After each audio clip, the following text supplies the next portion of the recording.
أعوذ بالله من الشيطان الرجيم.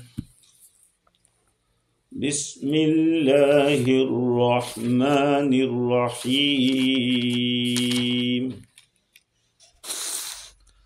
إذا السماء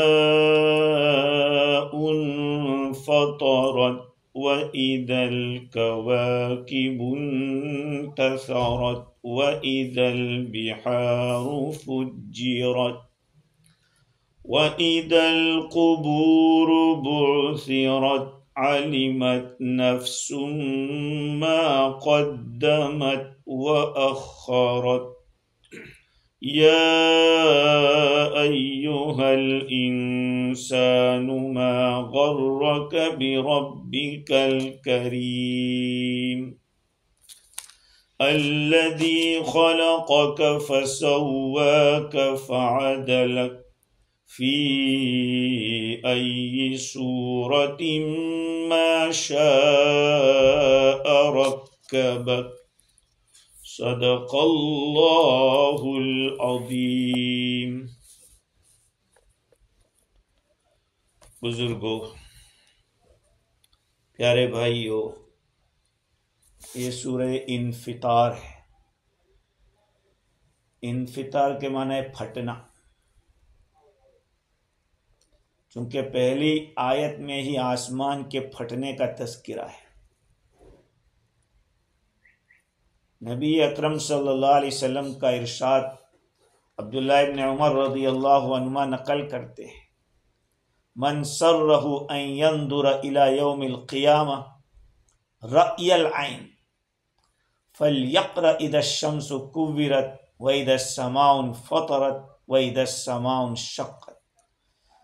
جس آدمی کو یہ چیز پسند ہو، خوش کرتی ہو کہ وہ قیامت کے دن کو اپنی نیری آنکھوں سے دیکھے، تو اس کو چاہیے کہ ان صورتوں کی تلاوت کرے. اذا الشمس کورت، اذا السماء انفطرت اور اذا السماء انشقت. ان صورتوں کو اگر کوئی پڑھے گا تو قیامت کا منظر سامنے آئے گا کہ وہ قیامت کیسے آئے گی. اس صورت سے پہلے سورہ تکویر ہے، جس میں سورج کے بے نور ہونے کا تذکرہ ہے، اور اس میں بھی منظر قیامت کا بیان کیا ہے. اس میں بھی وہی بات ہے. اس معنی کر کے دونوں میں ربط بہت گہرا ہے. ترجمہ دیکھیے، جب اللہ تعالیٰ فرماتے ہیں جب آسمان پھٹ جائے گا اور جب ستارے بکھر جائیں گے اور جب سمندر کو ملا دیا جائے گا اور جب قبروں کو بکھیر دیا جائے گا، تو ہر نفس کو پتہ چل جائے گا کہ اس نے آگے کیا بھیجا اور پیچھے کیا چھوڑا.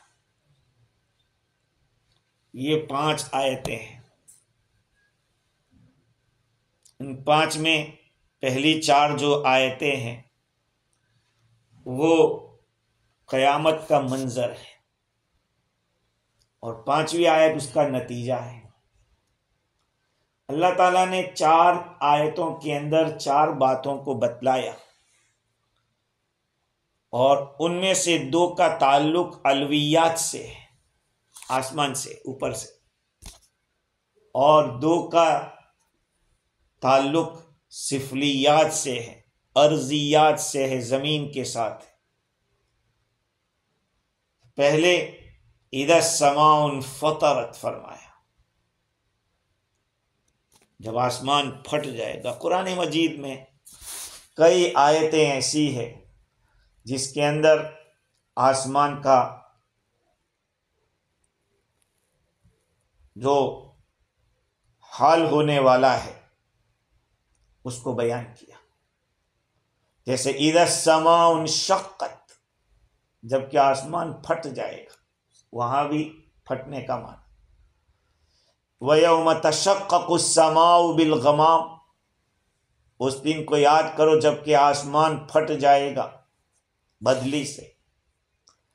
پھر فَإِذَا انشَقَّتِ السَّمَاءُ فَكَانَتْ وَرْدَةً كَالدِّهَانِ، سورہ رحمان کے اندر جب آسمان پھٹے گا تو وہ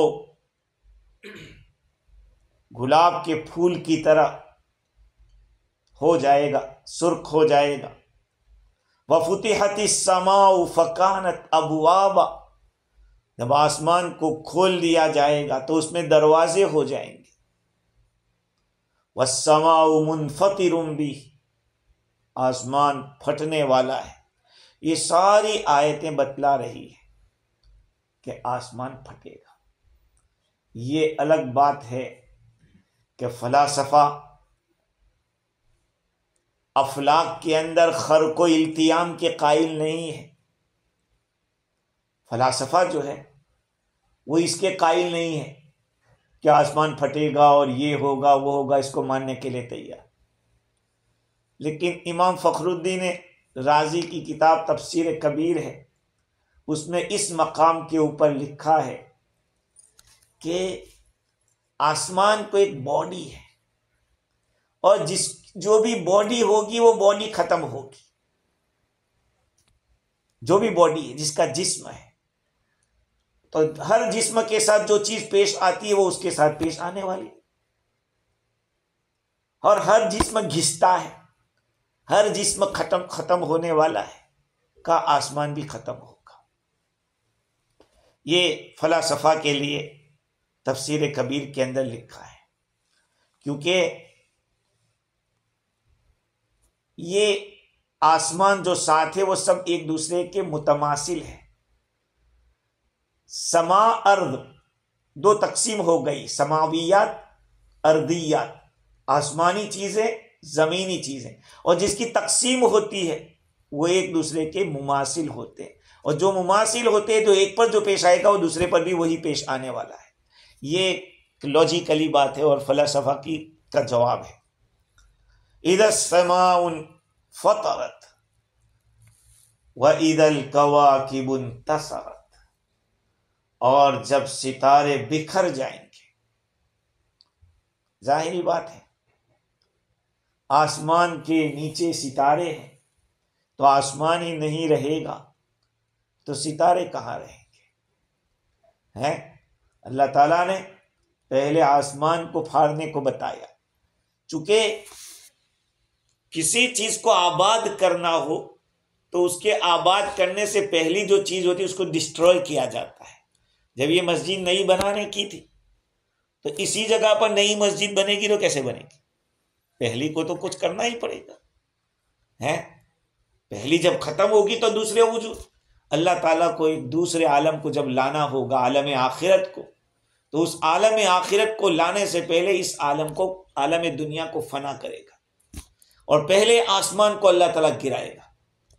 اس لیے کہ آدمی اپنا جب کسی بھی گھر کو یا بلڈنگ کو گراتا ہے تو پہلے چھت گراتا ہے، یہ نہیں کہ نیچے سے اس کی جو دیواریں ہوتی ہیں اس کو گراتا ہے۔ دیواریں گرائے گا تو ہوگا کیا؟ اس لیے تفسیر روح البیان میں بھی لکھا، رازی کے اندر بھی لکھا ہے کہ اللہ تعالیٰ سب سے پہلے آسمان کو گرائے گا، ہاں، عالم دنیا کو فنا کریں گے، اور جتنی بھی چیزیں اس کے ساتھ تعلق رکھتی ہے سب کو توڑیں گے، ختم کریں گے۔ تو چونکہ آسمان اس دنیا کے لیے بطور چھت کے اور زمین بطور فاؤنڈیشن کے، اور جو کسی گھر کی ویران کرنے کا ارادہ کرتا ہے وہ پہلے چھت گراتا ہے، اس لیے اللہ تعالیٰ نے اذا السماء انفطرت پہلے بتلایا۔ اور ظاہری بات ہے جب آسمان گرے گا تو ستارے گرنے ہی والے۔ وَإِذَا الْكَوَاكِبُ انتَثَرَتْ، ستاروں کے بارے میں مطلب بالکل ظاہر ہے کہ ہمارے سروں کے اوپر ستارے دکھتے ہیں، جب چھت نہیں رہے گی تو اس کے ساتھ جو کندینیں بلڈنگ کے اندر اگر کسی نے یہ جو جھومر لگائے ہیں اور جتنی بھی چیزیں لائٹنگ وائٹنگ کو، وہ سب ساتھ میں آ جاتا ہے۔ وَإِذَا الْكَوَاكِبُ انتَثَرَتْ وَإِذَا الْبِحَارُ فُجِّرَتْ، اور جب سمندروں کو ملا دیا جائے گا، 7 سمندر ہیں. کتنے سمندر؟ سمندر 7 ہیں.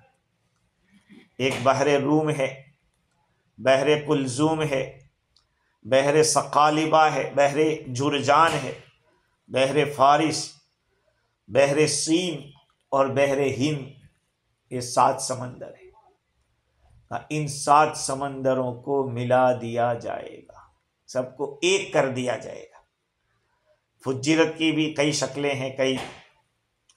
ایک بات تو یہ ہے کہ جو سمندروں کے بیچ میں رکاوٹیں ہیں، ساری رکاوٹوں کو ختم کر دے اور سارا پانی ایک ہو جائے گا.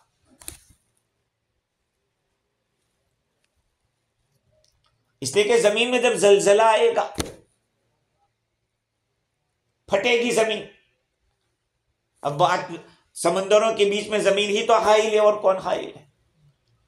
تب جب اسی میں بھوچال آئے گا، اس بھوچال سے زمین پھٹے گی تو اب سمندر ایک دوسرے کے ساتھ مل جائیں گے. قرآن مجید میں ہے نا کہ سمندروں کے اندر بھی اللہ تعالیٰ نے اس طرح سے رکھا ہے. ادھر لال پانی ہے تو ادھر دوسرا ہے، ادھر کڑوا پانی ہے تو ادھر میٹھا پانی ہے. وَجَعَلَ بَيْنَ الْبَحْرَيْنِ حَاجِزًا، ہم نے سمندروں کے بیچ میں ایک حائل یہ رکھا ہے، آر رکھی ہے.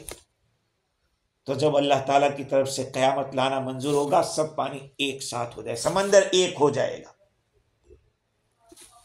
اور ایک مطلب اس کا یہ ہے کہ سمندر کا جو پانی اپنی جگہ پہ رکا ہوا ہے، کبھی جوش میں آتا ہے کبھی، لیکن ہے تو اپنی جگہ پہ. جب اس کے اندر اللہ تعالیٰ قیامت لائیں گے اور اس کے اندر سمندر کے اندر حد تجاوزی ہوگی، پانی جب ایک دوسرے سے ملیں گے دھیرے دھیرے پانی ختم ہو جائے گا. ایک ساتھ ہو کے جب جمع ہوگا، جمع ہو کے ختم ہو جائے گا. اس حسن بصری رحمت اللہ علیہ کی جو تفسیر ہے وہ وَإِذَا الْبِحَارُ فُجِّرَتْ، اس کے معنی یبست، یبس کے معنی خشک ہونا، سمندر کا پانی خشک ہو جائے گا. اب سوچئے سمندر جس کے بارے میں ہم یہ سوچتے ہیں کہ اس کی کوئی انتہا نہیں ہے، دیکھتے ہی چلے جاؤ، ٹھاٹھے مارتا سمندر دکھے گا، جہاں دیکھو پانی ہی پانی، لیکن وہ بھی سوکھنے والا ہے. وَإِذَا الْبِحَارُ فُجِّرَتْ وَإِذَا الْقُبُورُ بُعْثِرَتْ، قبروں کو بکھیر دیا جائے گا. اوپر کا نیچے، نیچے کا اوپر، جو کچھ سونا چاندی خزانے جو کچھ بھی اندر زمین میں ہے وہ سب باہر آ جائے گا. جتنی باڈیز اندر دفن کی ہوئی ہے قبروں کے اندر، یعنی زمین کو ایسے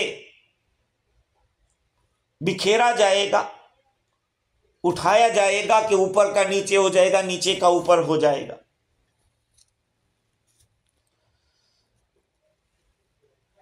روایت میں ہے زمین اپنے خزانوں کو نکال لے گی. وَأَخْرَجَتِ الْأَرْضُ أَثْقَالَهَا، زمین اپنے بوجھوں کو نکال لے گی. بوجھ کیا ہے؟ سونا ہے، چاندی ہے، اور بھی جتنی چیزیں اس کے اندر ہے. تُخْرِجُ الْأَرْضُ أَفْلَاظَ كَبِدِهَا مِنْ ذَهَبِهَا وَفِضَّتِهَا، اس کے بعد مردوں کا نکلنا شروع ہوگا اندر سے. یا ایک ہی مطلب بعضوں نے لکھا ہے کہ مردوں کو اللہ تعالیٰ باہر نکال لیں گے. وَإِذَا الْقُبُورُ، قبور اسی کو کہتے ہیں، بُعْثِرَتْ. یہ 4 چیزیں اللہ تعالیٰ نے بتلائی، اور اس کے بعد بتلایا عَلِمَتْ نَفْسٌ مَا قَدَّمَتْ وَأَخَّرَتْ. یہ جب 4 چیزیں ہو جائے گی تو پھر انسان کو پتہ چل جائے گا کہ اس نے آگے کیا بھیجا اور پیچھے کیا چھوڑا. تفسیر کی کتابوں میں لکھا کہ کل نفس برہ کانت او فاجرہ، چاہے نیک ہوگا یا برا ہوگا، ہر ایک کو پتہ چلنے والا ہے کہ میں نے آگے کے لیے کیا کیا ہے. یہاں پہ بعض مفسرین نے ایک بات لکھی تفسیر فتح الرحمن کے حوالے سے کہ ہاں نفس سے مراد سارے نفوس، سب، اس میں جنس ہے، یہ اس کے جتنے افراد ہیں وہ سب کے سب جان لیں گے، پتہ چل جائے گا، اور اس سے انسان کی عاجزی کا پتہ چلتا ہے، حقارت کا، کمزوری کا پتہ چلتا ہے۔ کوئی کسی کو نفع نہیں پہنچا سکے گا جس پر اللہ رحم کرے گا، وہی علمت نفس ما قدمت واخرت، ما قدمت واخرت۔ ما قدمت کیا ہے؟ ما قدمت سے مراد اپنی زندگی کے اندر جو بھلائی کی تھی یا جو کچھ برائی کی تھی، وہ ساری کی ساری چیزیں وہ جان لے گا۔ اور آخرت سے مراد جو برا طریقہ یا اچھا طریقہ چھوڑ کے آیا ہے، پیچھے چھوڑ کے آیا ہے،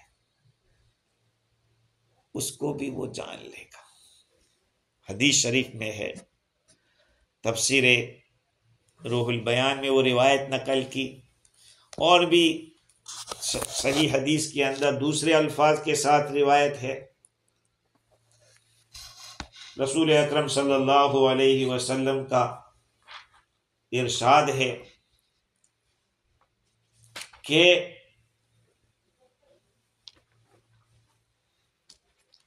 ہر انسان جو اس نے اچھا طریقہ رائج کیا یا برا طریقہ رائج کیا، وہ دنیا سے چلے جانے کے بعد دیکھ لے گا کہ میں اچھا کر کے آیا ہوں یا برا کر کے۔ ایما داعٍ دعا الی الضلالۃ فاتبع، جس کسی دعوت دینے والے نے، بلانے والے نے گمراہی کی طرف بلایا، پھر اس کا اتباع کیا گیا، لوگ اس کے پیچھے چلتے رہے،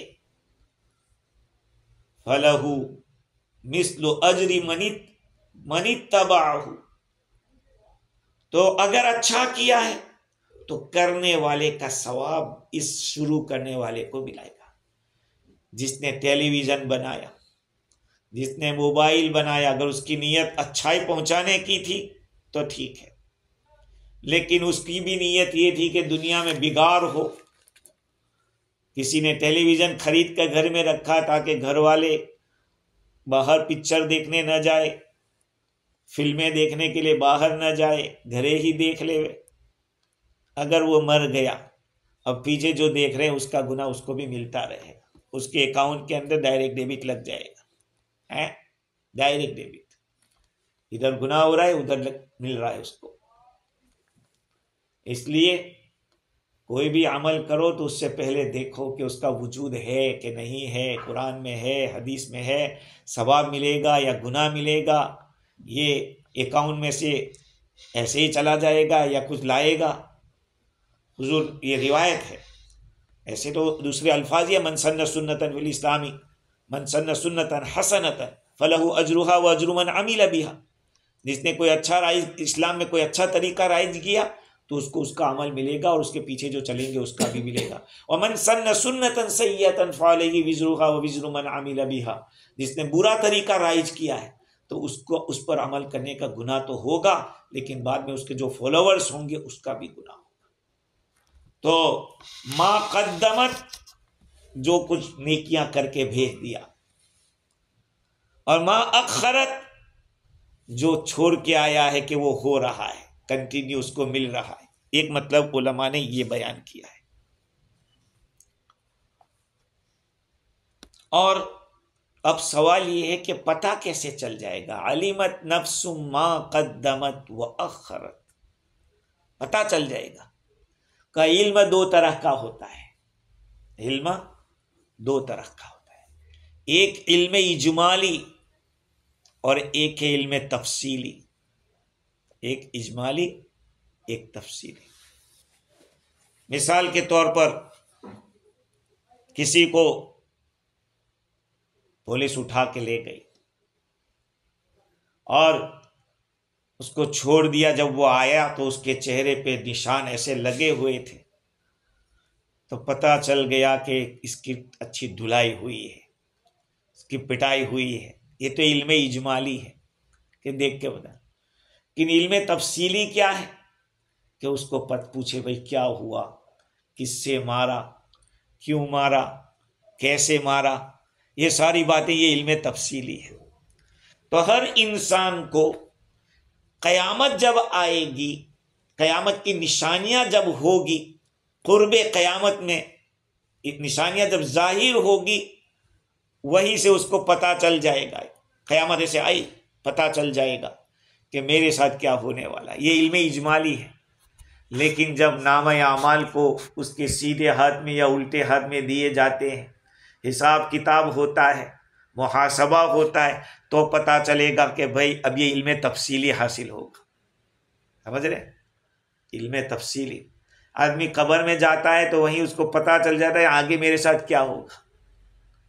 ہیں روح نکلتی ہے تو فرشتے بھی اللہ تعالیٰ ایسے ہی بھیجتے ہیں.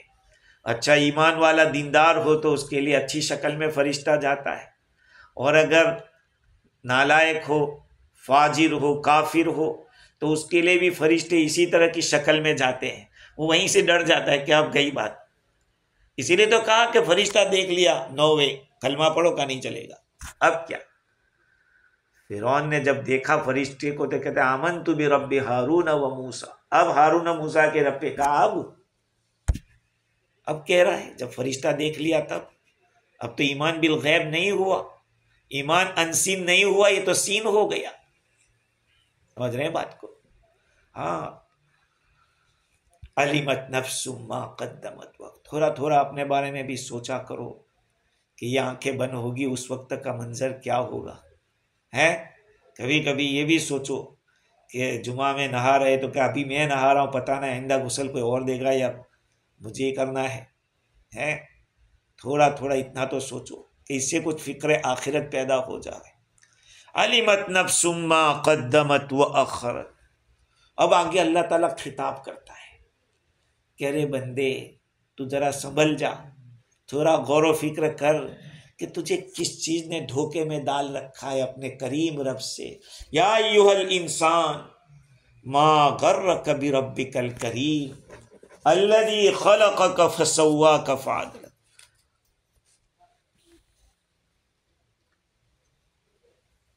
اچھا، یہ اس سے پہلے اوپر والی آیت کے بارے میں کچھ تفسیر کبیر میں اور مزید تشریحات لکھی ہے کہ کیوں انسان کو جو اللہ تعالیٰ وہ دکھائے گا تو اس کے بتایا کہ علمت نفس ما قدمت واخرت.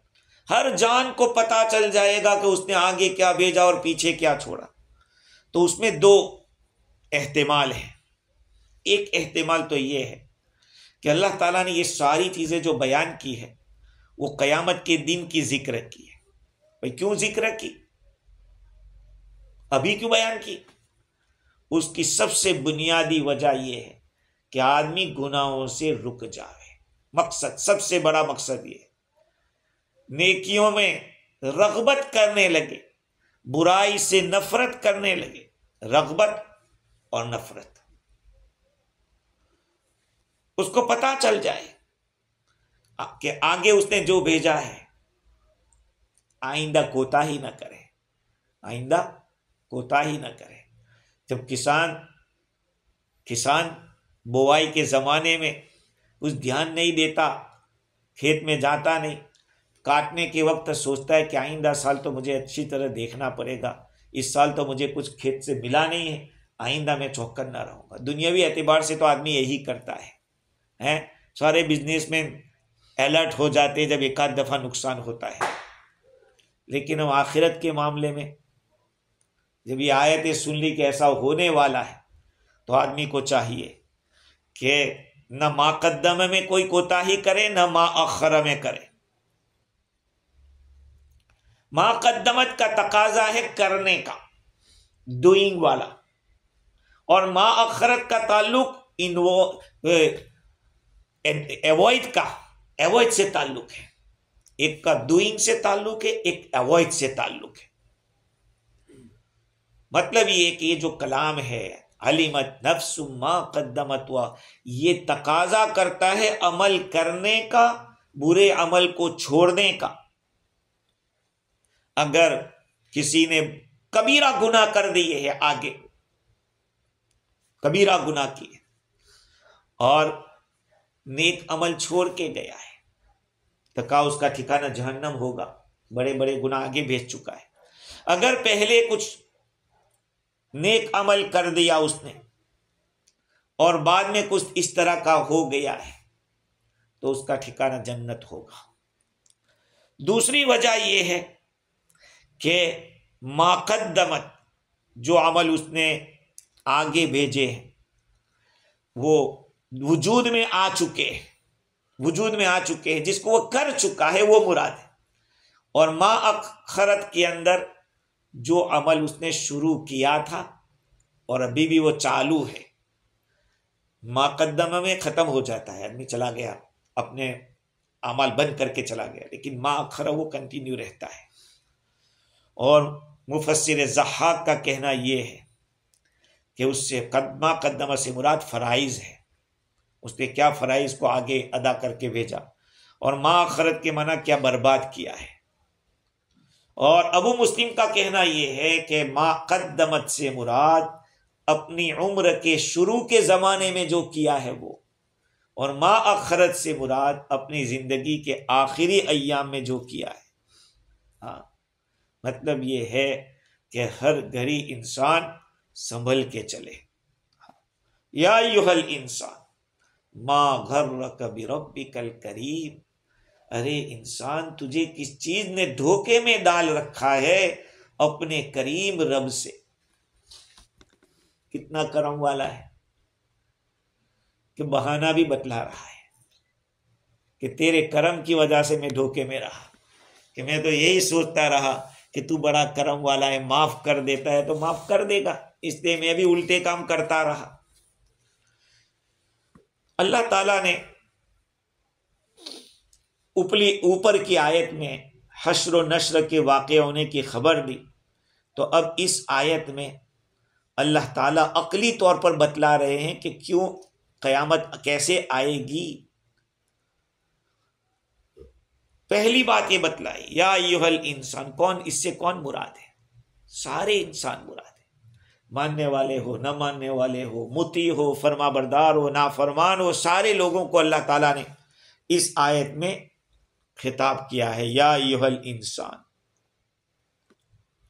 اور سہیلی کا کہنا یہ ہے کہ اس سے خاص انسان مراد ہے، خطاب تو ان سے کیا گیا ہے جو حضور کے زمانے میں نالائکیاں کر رہے تھے۔ سورت تو مکی ہے، اس مکہ والے ہی خاص طور پہ امیہ بن خلف، ولید ابن مغیرہ اور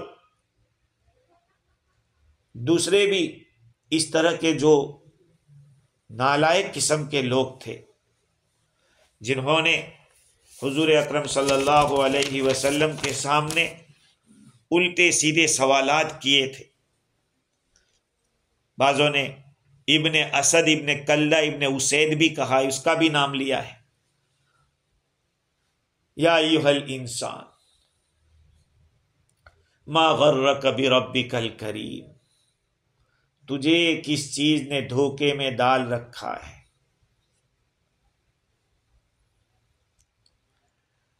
فضیل ابن عیاض رحمۃ اللہ علیہ فرماتے ہیں اس مقام کے اوپر کہ قیامت کے دن اللہ تعالیٰ تجھے کھڑا کر کے یہ پوچھے گا کہ ما غرک بربک الکریم، تو کیا کہے گا؟ تو کہا کہ یہ کہیں گے کہ غرتنی ستورک المرخات، تیرے جو پردے تھے تو نے ڈھیل کر رکھی تھی ہمارے ساتھ، تو پہلے ہی دن پکڑ کر لیتا ہماری تو ہم سنبھل جاتے۔ بنی اسرائیل میں اگر کوئی گناہ کرتا تھا تو دوسرے دن دیوار پہ اس کا نام آ جاتا تھا کہ آج کل رات فلاں نے یہ گڑبڑ کی ہے، فلاں طوفان کیا ہے، تو دیوار کے اوپر نام لگ جاتا تھا کہ ہاں اس نے یہ کیا ہے۔ لیکن اللہ تعالیٰ نے اس امت کے اوپر ایسی ستاری کا معاملہ کیا، سب پردہ ڈال کے رکھا۔ ابن سماک کہتے ہیں کہ یا کاسب الذنب اما تستحیی واللہ فی الخلوۃ ثانی کا، ایک گناہ کے کرنے والے تجھے شرم نہیں آتی؟ جب تو گناہ کرتا ہے تو دوسرا خدا تیرے ساتھ ہوتا ہے، دوسرے نمبر ہے، ایک تو ہے گناہ کرنے والا، لیکن دوسرا وہاں پہ موجود ہوتا ہے، وہ اللہ ہوتا ہے۔ غرک من ربک امہالہ وسترہ طول مساویک، تجھے تیرے رب سے دھوکے میں ڈال رکھا ہے اس کی ڈھیل دینے میں، اللہ ڈھیل دیتا ہے۔ ہم لوگ تو سوچتے ہیں کہ آج اس نے کیا ہے برا، آپ اس کے ساتھ بدلہ لے لو، ہمارا مزاج ایسا ہے، لیکن اللہ کا معاملہ الگ ہے، وہ ایک دم سے نہیں پکڑتا ہے،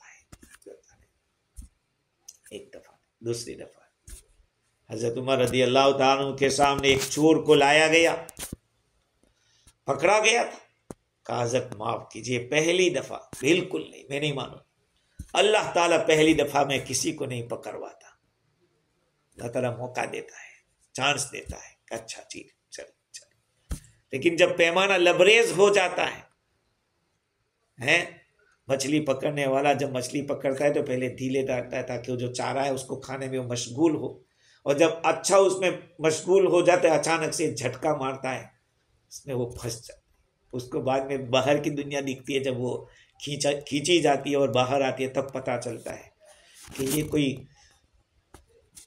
اکرام نہیں ہو رہا تھا، کوئی مہمان نوازی نہیں ہو رہی تھی، یہ تو اب مہمان نوازی اب ہونے والی ہے۔ ما غرک بربک الکریم، صاحب کشاف نے حضرت فضیل ابن عیاض رحمۃ اللہ علیہ کی اس بات کو کہ جب اللہ تعالیٰ تجھ کو قیامت میں کھڑا کرے گا اور تجھے کہے گا کہ ما غرک بربک الکریم، تو کیا کہے گا؟ کہا یہ جو بات ہے یہ اپنے غلطی کے اعتراف کے اوپر کہا ہے، انسان دھوکا کھایا ہوا ہے تو اپنی غلطی کا اقرار کر رہا ہے، یہ کوئی بہانہ نہیں ہے، بہانہ نہیں ہے کہ تیرے پردے ڈھیلے تھے اس لیے، لیکن قبول کر رہا ہے کہ اللہ یقیناً میں نے غلط کیا ہے۔ آج بہت سارے لوگ گناہ کرتے اور کیا کہہ رہے، اللہ بڑا کریم ہے یار، بڑا کریم، بھائی کریم تو ہے، لیکن اس نے کہا ہے قرآن میں ان رحمت اللہ قریب من المحسنین، اللہ کی رحمت قریب ہے نیکوکار لوگوں سے، تو نیکیاں تو کرو، ہیں آدمی غفلت میں پڑا رہے اور یہ سوچے کہ قریب ہے، ارے اس کی کرم کے اندر کہیں ایسا نہ ہو کہ گناہ کرتے کرتے پیمانہ لبریز ہو جائے اور ایمان کے لالے پڑ جائے اور ایمان ہی چلا جائے۔ علامہ کاشانی یہ کہتے ہیں کہ اللہ تعالیٰ کا کریم ہونا یہ بندے کو دھوکے میں ڈال دیتا ہے، اللہ تعالیٰ آسانی کرتا ہے، اللہ تعالیٰ کی نعمتیں بے شمار ہے، احسانات اس کے بڑے بڑے ہیں، اس لیے بندہ یہ سوچتا ہے کہ بس میرے لیے یہی ہے، مجھے یہی کرنا ہے، اب اس کا ریٹرن مجھے کیا دینا چاہیے وہ نہیں سوچتا ہے۔ یا ایھا الانسان ما غرک بربک الکریم، بعض حضرات نے کہا کہ دیکھو الانسان سے مراد یہاں کافر ہی مراد ہے، کیونکہ آگے چل کے اللہ تعالیٰ نے جو خطاب کیا ہے کلا بل تکذبون بالدین، تم دین کا انکار کرتے ہو، معلوم ہوا کہ کوئی کافر ہی سے بات ہو رہی ہے، اگر ایمان والا ہوتا تو اس کو یہ نہیں کہتے کہ تو دین کا انکار کرتا ہے۔ اور حضرت عطا فرماتے ہیں کہ ابن عباس رضی اللہ تعالی عنہ سے منقول ہے کہ یہ آیت ولید ابن مغیرہ کے بارے میں نازل ہوئی، اور مفسر قلبی کا کہنا یہ، مقاتل کا بھی یہی کہنا ہے کہ یہ ابن اسد ابن کلدہ ابن اسید کے بارے میں نازل ہوئی۔ بھئی کیوں نازل ہوئی؟ انہوں نے کچھ گڑبڑ کی تھی؟ ہاں، زہرہ کے حوالے سے تفسیر روح البیان میں لکھا ہے کہ رسول اکرم صلی اللہ علیہ وسلم کی بے حرمتی کی تھی اس نے، نبی اکرم صلی اللہ علیہ وسلم نے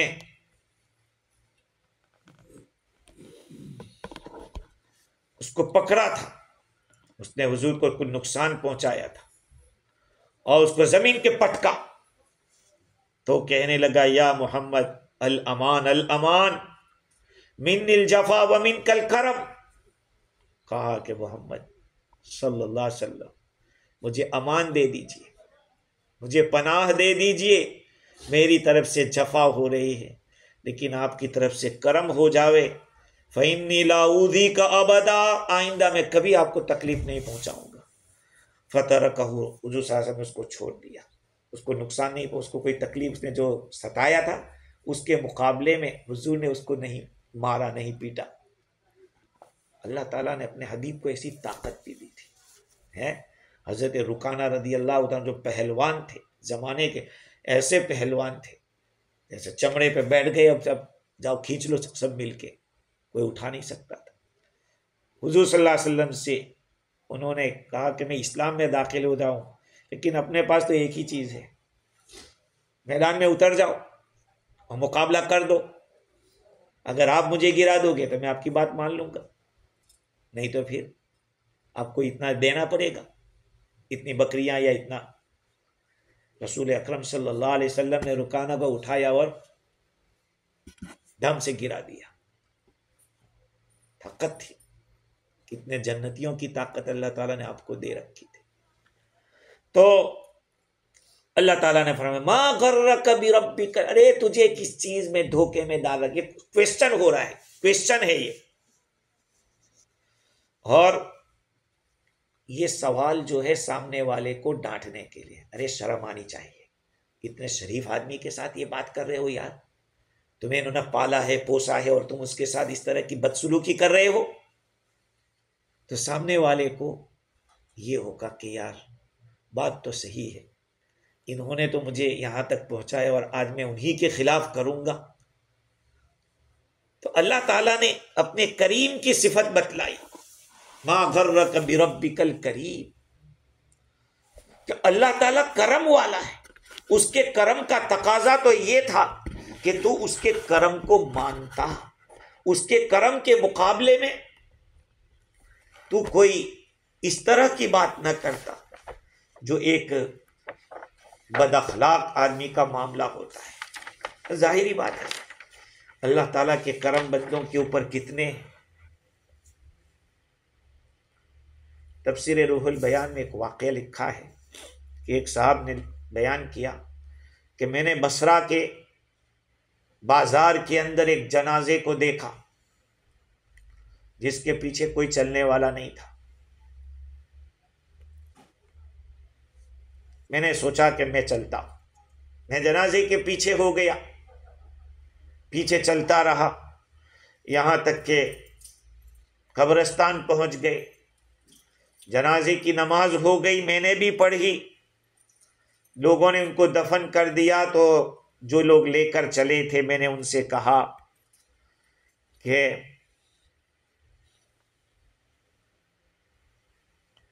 بھئی تم کیسے یہاں آئے، جنازے کے اندر کیسے نماز پڑھی؟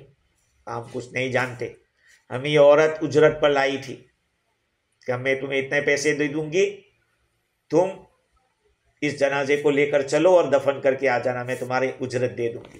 کہا ہم تو اس لیے آئے تھے۔ عورت وہیں قبر کے پاس کھڑی تھی، عورت نے آسمان کی طرف ایسے ہاتھ اٹھایا اور دعا کی، پھر وہ ہنسی اور چلنے لگی۔ وہ آدمی کہتا ہے میں اس عورت کے ساتھ ہو گیا کہ نہیں، تجھے مجھے بتلانا تو پڑے گا کہ تیرا معاملہ کیا ہے۔ اس عورت نے کہا کہ جو جنازہ تھا وہ میرے بیٹے کا تھا، اس نے گناہوں میں سے کوئی گناہ ایسا نہیں کیا تھا جس کو اس نے کیا نہ ہو، کوئی گناہ ایسا چھوڑا نہیں تھا، لیکن وہ 3 دن سے بیمار تھا۔ اس نے مجھے کہا کہ اماں جب میں مر جاؤں تو میرے پڑوسیوں کو بتلانا مت کہ میں مر گیا ہوں، اس لیے کہ وہ خوشی منائیں گے میرے مرنے سے اور میرے جنازے میں وہ آئیں گے بھی نہیں۔ لیکن میری جو انگوٹھی ہے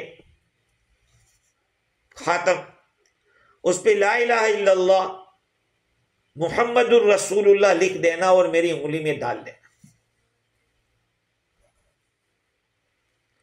اور جب میں مر جاؤں تو اپنا پاؤں میرے گال کے اوپر رکھ کے کہنا کہ یہ نافرمانوں کی سزا ہے، جو اللہ کی نافرمانی کرتا ہے اس کا ایسا ہی بدلہ ہوتا ہے۔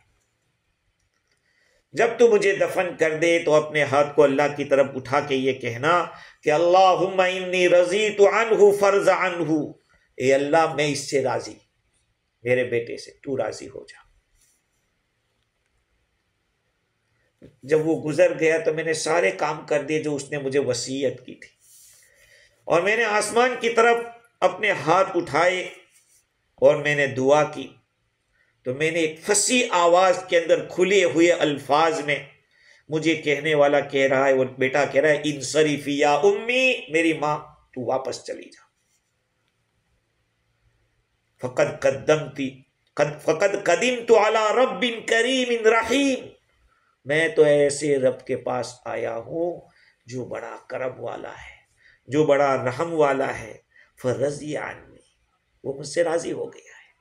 اسی سے کا اس وجہ سے میں ہنسی مارے خوشی کے اس واقعے کو علامہ امام قشیری رحمت اللہ علیہ نے شرح اسما کے اندر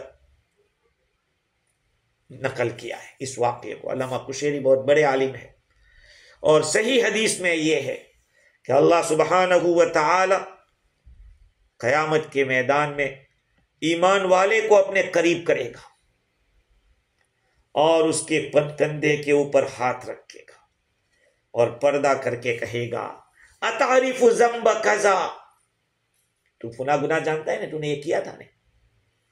وہ کہے گا ہاں کیا تھا، یہاں تک کہ سارے گناہ کا وہ اقرار کر لے گا، سارے گناہ کا، اور اپنے دل میں سمجھ لے گا کہ مر گیا میں، اس لیے کہ ساری قبولیت تو سارے گناہوں کی قبولات کر لی ہے میں نے، اب سوائے ہلاکت کے اور کچھ نہیں۔ اللہ تعالیٰ فرمائے گا سترتها علیک فی الدنیا وانا اغفر لک اليوم، کہا دیکھ دنیا میں تو میں نے ستاری کی تھی، آج تجھے معاف کرتا ہوں، جا۔ کہ ایسا بربک الکریم، تم ایسے کریم رب سے کیسے غفلت میں پڑے ہوئے ہو؟ تو اللہ تعالیٰ پوچھتا ہے کہ یا ایھا الانسان ما غرک بربک الکریم، ارے انسان یہ بتا تجھے تیرے کریم رب کے سے کس چیز نے دھوکے میں ڈال رکھا ہے؟ حسن بصری رحمت اللہ علیہ فرماتے ہیں واللہ شیطانہ، اللہ کی قسم اس کے شیطان نے اس کو دھوکے میں ڈال رکھا ہے، کیونکہ کریم کا تقاضا یہ ہوتا ہے کہ آدمی اس کا کہنا مانے، یہ نہیں کہ کرم کا تقاضا یہ ہے کہ اس کے خلاف ورزی کرو۔ یہاں اللہ تعالیٰ نے جو کریم کا لفظ استعمال کیا ہے وہ اس لیے کیا کہ آدمی سمجھے کہ یقیناً میرا رب تو ہے ہی کرم والا، جو کچھ ہو رہا ہے وہ میری غلطی ہے۔ خیر اس کے اوپر آگے گفتگو کل کریں گے۔ اللہ تعالیٰ مجھے بھی اور آپ کو بھی قرآن مجید سے محبت عطا فرمائے، وابستگی عطا فرمائے۔ سبحان اللہ۔